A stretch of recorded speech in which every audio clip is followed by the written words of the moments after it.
बाबा जी की प्यारी सास संगत जी, आज जो मैं आपको बताने जा रही हूँ उससे पहले अगर आपने हमारा चैनल लाइक, शेयर, फॉलो और सब्सक्राइब नहीं किया है तो जरूर कर ले जी। साथ में बेल आइकन भी जरूर प्रेस करें जी, जिससे आपको बाबा जी की प्यारी प्यारी बातें पता चल सके।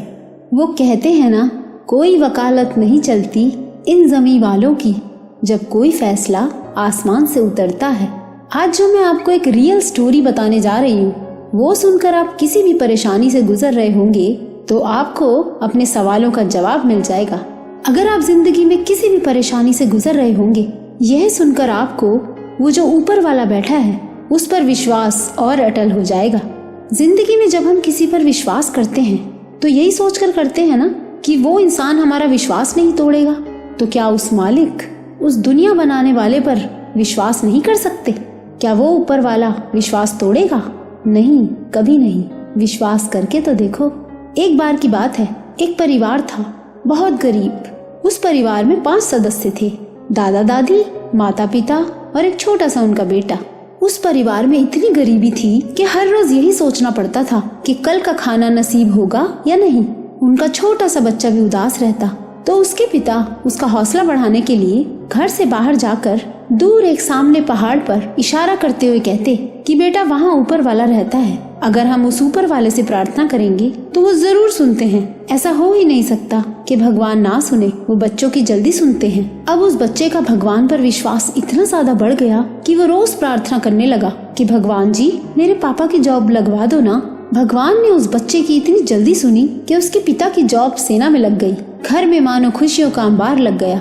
सब कुछ ठीक हो गया था, पर अचानक क्या हुआ, एक दूसरे राज्य ने इनके राज्य पर आक्रमण कर दिया। तो पिता को तो एकदम युद्ध के लिए जाना था। जब वो पिता जाने की तैयारी कर रहा था तो बेटे ने बड़े उदास मन से कहा, पापा आप मत जाओ ना। अब बच्चा अपने आप को कोसने लगा और कहने लगा, मैं बहुत बुरा हूँ ना जो मैंने ऐसी नौकरी मांग ली। तो पिता ने कहा, नहीं बेटा, ऐसा नहीं है, तुम उदास ना हो, देश के खातिर मुझे जाना ही होगा, चाहे इस युद्ध में मेरी जान ही क्यों न चली जाए। अब तो बच्चा रोता हुआ अंदर गया और एक चिट्ठी लिख कर लाया और पिता के हाथ में देकर बोला, पिताजी आप ये चिट्ठी उस ऊपर वाले को दे देना जो पहाड़ पर रहता है। तो पिता मन ही मन सोचता है कि उस बच्चे ने तो सच में मान लिया कि ऊपर वाला वहाँ रहता है।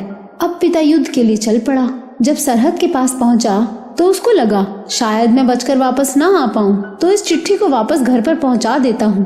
और उस पिता ने उस चिट्ठी के ऊपर लिख दिया कि बेटा माफ करना, इस पहाड़ पर कोई ऊपर वाला नहीं रहता, मैंने तो तुम्हारा हौसला बढ़ाने के लिए कहा था। ऐसा पिता ने इसलिए लिखा क्योंकि उसको लग रहा था कि वो वापस नहीं आ पाएगा, इसीलिए बच्चे को सच्चाई जरूर पता होनी चाहिए। फिर पिता ने सोचा, बेटा थोड़ी देर नाराज ही तो होगा, लेकिन बाद में उसे सब समझ आ जाएगा। अब 4-5 महीने युद्ध चला और वो सारी टुकड़ी खत्म हो गई जिस टुकड़ी में उसका पिता था।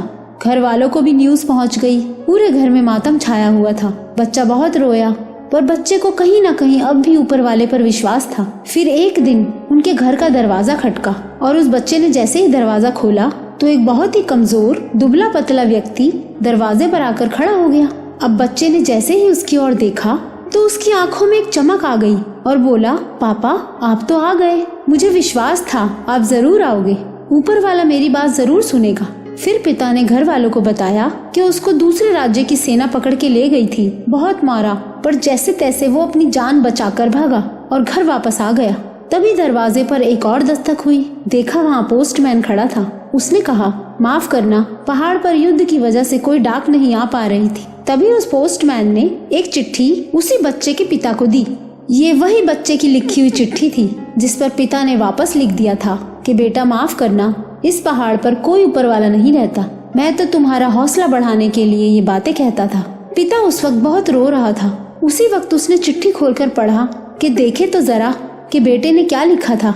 जब चिट्ठी खोली तो बेटे ने लिखा था कि हे भगवान, मेरे पिता को युद्ध से सही सलामत जरूर भेजना। और ये देखकर उस पिता की आंखें नम हो गई और सोचता है कि उस ऊपर वाले पर किया गया विश्वास ऐसा होता है कि खाली नहीं जाता। आज उस बच्चे के विश्वास ने उसके पिता को सामने लाकर खड़ा कर दिया। वाह मेरे सतगुरु।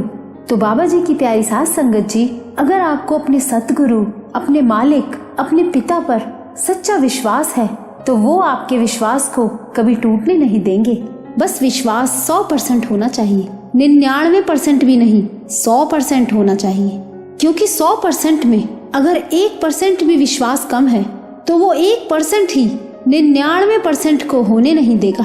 तो आज अपने सतगुरु, अपने प्यारे बाबा जी पर अटल विश्वास के साथ मैं यही कहना चाहूंगी, जीने के लिए कुछ ऐसा अंदाज रखो, साथ कोई ना हो अगर, पर मन में अपने प्यारे सतगुरु पर जरूर विश्वास रखो। तो बाबा जी की प्यारी साध संगत जी, अगर आपको ये वीडियो अच्छा लगा हो तो लाइक जरूर करना जी। इस वीडियो को ज्यादा से ज्यादा शेयर करना, जिससे हमारे अपने कोई भी परेशानी से गुजर रहे हैं तो इससे उनको हिम्मत मिल सके। और इस चैनल को सब्सक्राइब भी जरूर करना जी।